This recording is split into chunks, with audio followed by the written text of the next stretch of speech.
room here. Jeez. We'll get a microphone over to you if you have any questions.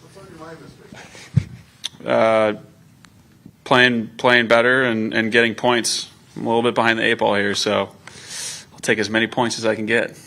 Worried about that? Worried, it probably isn't the right word. Just feeling a sense of urgency. I know there's. That's what I meant to say. Yeah, there's a few big events left of the year, and I just need to show up for them. Yep, go ahead. Xander, you obviously are aware we saw the news last night about the Tour Championship changing. As a guy who I think had the low score there more than once and didn't get a win, I'm guessing you're good with this move and at least moving it forward? Yeah, I'll take my wins from before. Yeah, if they will they go back and give them to you now? Yeah, I'm not sure. Will they, Preston? TBD. No, it's all good. It's just it seems to be more aligned with sort of how other playoffs work, and golf is really the most merit-based sport, unless I'm off my rocker here, but. And now, the East Lake and winning the Tour Championship, I think it's the same thing. Everyone's trying to hoist that trophy, and that part hasn't changed at all. It's just the way we're going to go about it is a little bit different, and I think it'll be easier to follow for fans now that everyone's starting at level. And shoot, if you make it in as 30th, I made it in as 27th before, and you really have a nice look at trying to win this thing. And just totally separately, I'm just curious if you've ever been to Oakmont. I have not. Not yet. Are you at all curious, given what you've heard about it? It is a little bit of a different venue. Yeah, I mean, I am curious. I know, once the USGA gets their hands on certain courses, they play a certain way. I think I don't know who designed the course. I've been told. I'm sure I know who it is. But in terms of how the place plays, I think.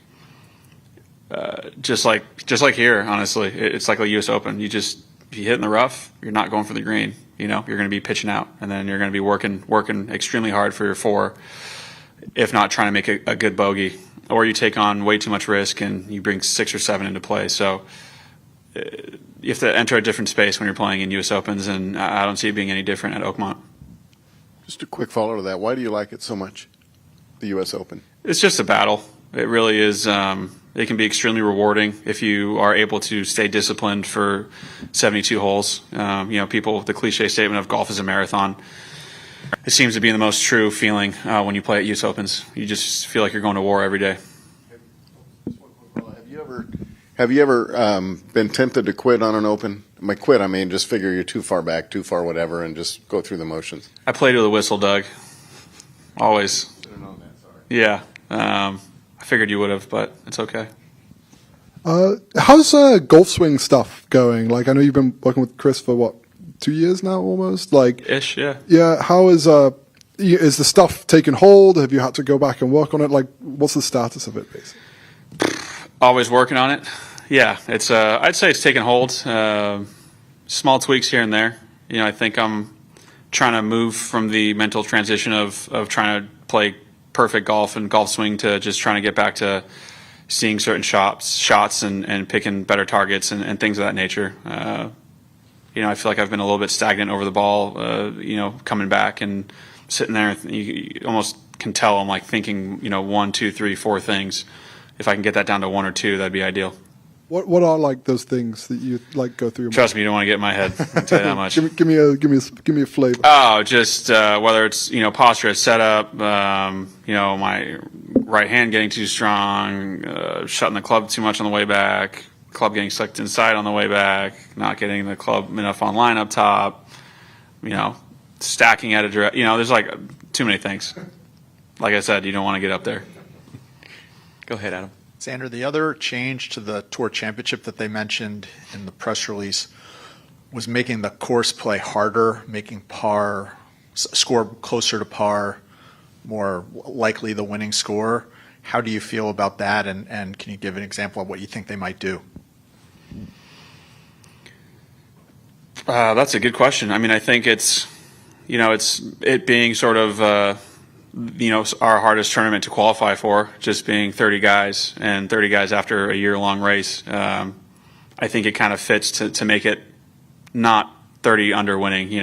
I think it makes sense to make it difficult. So, with that being said, I mean, pin locations, grow the rough, make the fairways smaller. I mean, to start, you just make fairways small and grow rough, make greens firm and fast. It's going to be pretty difficult. Would you like to see that tournament move around to other venues? I haven't really thought that much about it. I think, Coca-Cola and FedEx need to decide if that's something they would like. They hold a lot of the chips there. So I don't think it would be, if it's like some sort of rotation or something of that nature, it could make sense. But again, I think it's one of these events that everyone wants to qualify for, everyone wants to win. So I don't know if it makes sense to kind of keep in the same spot or have it move around. Haven't really thought about it, to be honest. Dylan, we'll go to you next. You can get the mic. If we put you in charge of driver testing protocols, how would you handle things? I would test everyone and make sure I would get everyone's serial number with a driver. Pretty easy. And do you think that that's a realistic thing, like a realistic approach from a player perspective? It just depends if you want anyone playing with a hot one or not. It's pretty simple. And do you think it's a big deal when drivers, I guess, fail these tests right now? It happens all the time, but for whatever reason, it really is normal. I didn't even understand sort of the public's negative opinion on it. It didn't really register in my head because I know, one, it's like we hit our drivers a lot, so like they creep and then they go over the line. We don't know when the line, like, we have no clue unless our driver physically cracks and you start hitting like these knuckleballs off the tee that kind of disperse everywhere. Then your driver's broken. But in the terms of this creep thing, it's not like you're going to be a guy who has 170 ball speed and then all of a sudden your driver's hot and you have like 185. It's not like a cork bat. That's just not how golf works. You either swing it hard and hit it hard or you don't. So I think the trickiest part is, no driver's the same and no shaft is the same. They can all have all the same writing and logos on them, but the makeup of each head and shaft is slightly different. A lot better now than they used to be, but it's just hard for us to sort of, we have our trusty club, and then you take it out and switch it. Same thing with a putter, no club is exactly the same. So as soon as you make us change, there's a little bit of a grace period where you have to get used to it. But, by no means do I think anyone's like trying to have some hot driver out here. That's just not really how this works. It's just sort of like your club, and you want to use that club because you know it, like it's your best friend. All right, go over to Colin next. Thanks. Henry Phones designed Oakmont. Does that do anything for you? I lied earlier. I don't know who Henry Phones is or Founds. Sorry, Henry. Would you describe yourself as like a golf architect nerd? And like, what do you like about it and who do you like? No, sir. I'm not a golf architect nerd. I just know that modern golf has really been tricky for architects. I think everyone quickly goes to distance as, making a course hard. You just put pins on crowns and make par fours 530 yards. Am I okay with that? I'm the guy in the field that's just going to try to have beat everyone and have a better attitude and try and get it done that way. But if you're going to start nitpicking the architecture of it, some of our best holes aren't that way. When you start turning drivable par fives into long par fours, there's a reason it was supposed to be a par five and not a par four, because you're trying to hit a wedge into it, not a 4 or 5 iron. So that's as much architect talk as I got for you. Stay on the races. Xander, I apologize if you've been asked about Oakmont. Have you been out there I at all? Not yet. What have you heard? And I also just curious your opinion of par threes that are 250 plus yards, because they have the 299 one out there at number 8. Yeah, it'll be fun. LA Country Club had a couple of those. It was interesting to hit a sand wedge and a 3-wooder driver into those. I've heard Oakmont is, from several players, it's the hardest course I've ever played. That's kind of the most people have talked about it. Not much detail on why, just it's long and the rough is impossible and you can end up hitting 50-yard pitches, trying to get up and down for par on every hole. So something of that nature. And yeah, just because a hole's long, I kind of touched on it before. Just because a hole's long doesn't mean it's good. I think there's a certain risk reward that should be on a hole, and a certain way a hole should be played. It shouldn't just be about trying to hit it as far as possible. I mean, it's modern golf. Hit as far as possible. Hit it in the fairway. Hit it somewhere on the green, and make do with what you got. But I still enjoy playing golf. But there are some courses that seem to be more fun than others, and that's because of the architecture. Get a few more, go to Alex, and then come back down here. So when you were a kid, do you remember watching U.S. Opens where it was usually chip out rough? Yeah, some version of Tiger taking a lob wedge and looking like he's going to hit it 300 yards. Guys, some collage of guys topping shots out of rough, guys not advancing it correctly out of the rough, guys having meltdowns out there. That's kind of what I remember from U.S. Opens growing up. So does that make it more of a mental test then in 2 weeks then? Yeah, it's everything. I mean, if you're not hitting your golf ball well, you're not gonna will it around the property. You're just not gonna play well. If you're hitting it in the rough, if you're hitting 7 fairways or 5 fairways at a U.S. Open, I mean, you're just not gonna get it done. That's just not. When Dustin played well out at Oakmont, he absolutely striped his driver on Sunday. Hit a little 10-yard fade on every hole, and he played really nice. So that's at least what I was told. Haven't fact checked that one, but you have to play really well. If you're playing really well, I think U.S. Opens are a tricky task because it can make you feel like you're not playing well, and that's where that mental part comes in. One last thing to follow up on Dylan, you said you didn't realize how much people were talking about the driver thing and the creep and all that other stuff. Do you think the fans see that as cheating? From what I've heard when I've talked to some guys, it seemed that way, which I didn't think was really right. There's not much information on it, so it's like when a guy has a cork bat in baseball, it's like big no-no. You know what I mean? And in golf too, when a driver creeps, you shouldn't be able to play it, but at the same time, it's not quite the same thing. So I just don't believe there's any guy out here that's intentionally saying because the whole problem with when your driver's hot, it'll break shortly after that. That's just how it works. So. Do I think any guy out here is I have a hot driver, I'm going to hit it a mile this week? No. It's just, this is my driver that I've been hitting for a year, and I love it. And no, I don't want to switch. So I think that's kind of more the attitude. And, yeah, I thought it was kind of crazy when, you test 30 guys and, their other 120 get to kind of roam around. It's kind of weird. All right, last two, go to Doug Number. Which major do you think does the best job of identifying who plays the best golf that week? Oh, man. I think all of them do. I feel like all of them really do. I mean, I feel, I'm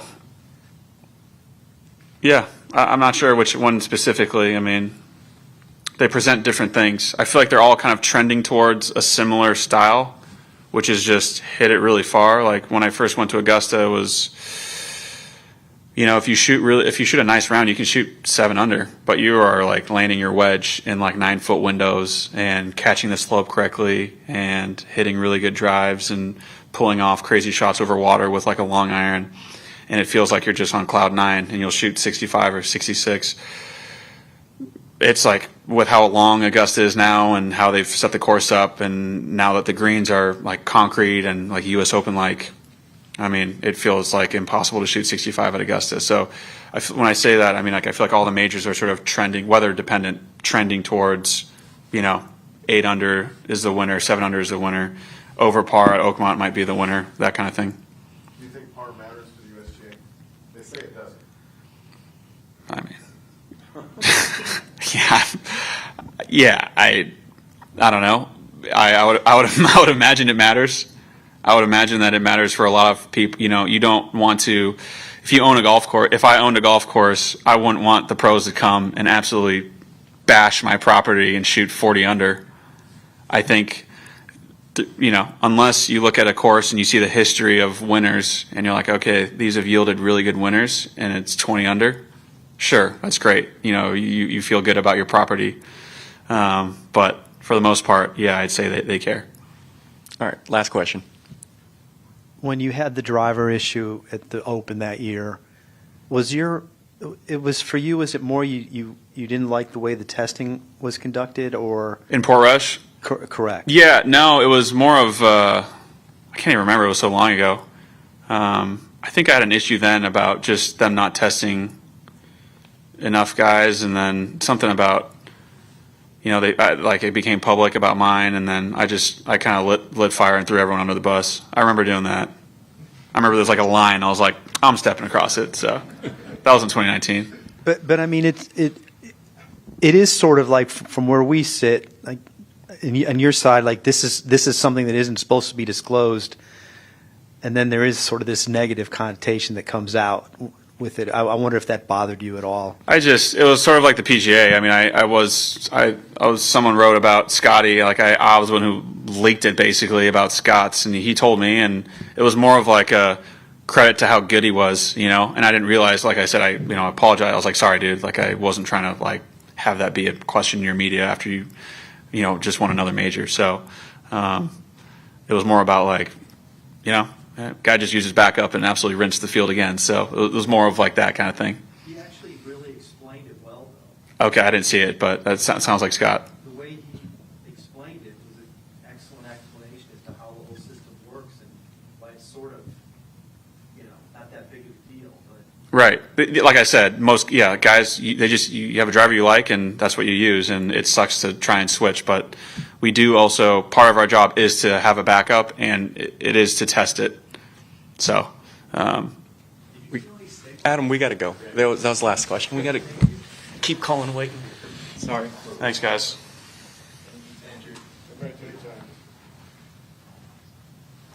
Have fun, man. say it so loud.